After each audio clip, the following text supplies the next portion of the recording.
Isang ministro ng Iglesia ni Cristo mula Davao ang nagbitiw na rin sa pwesto. Ito po'y bilang protesta sa umuling katiwalian sa pamunuan ng simbahan. Binunyag din yan na bumaba ang koleksyon ng INC sa mga miyembro mula nang lumabas ang issue. Nagpapatrol, Ces Orenya, Grillo. Bumabagsak na umano ang koleksyon ng Iglesia ni Cristo mula sa mga kasapi nito. Ito'y matapos lumabas sa media ang pagsisiwalat ng umano'y katiwalian sa iglesia at pagsusumamo ni Ka-Angel na sila'y tulungan matapos ang pagdukot umano sa may 10 ministro. Si Ka-Angel ang nakababatang kapatid ng Executive Minister na si Eduardo Manalo. Ayon kay Ka-Farley de Castro, isang ministro ng INC na nagbitiw kamakailan, kapansin-pansin ang pagbaba ng nakokolektang handog sa mga pagsamba na kanyang dating pinangangasiwaan bago pa man siya nagbitiw sa pwesto. Ang nalikom na handog ay umurong.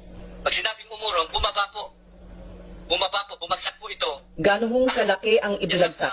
Ang ibinaba po ay halos nasa 100,000.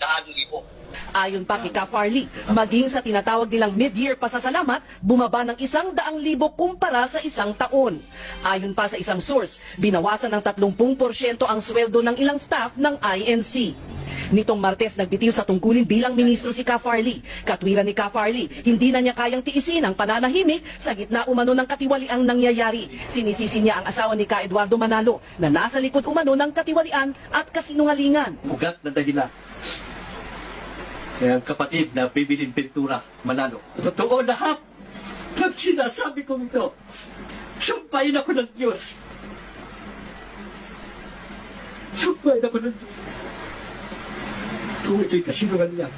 Iba naman ang pananaw ng matagal ng kritiko ng Iglesia ni Cristo na si Erdi Evangelista na may sariling website kung saan niya inilalathala ang mga kritisismo sa INC. Si Evangelista ay dating miyembro ng Iglesia. Yung aral ng iglesia mismo, makikita ko sa inyo, hindi totoo lahat. Yung ginagamit nila tungkol sa mga abuluyan, hindi nila tinutuloy ang basa.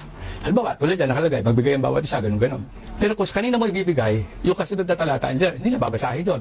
Ibibigay sa may hirap hindi sa kapilya. Yun lang.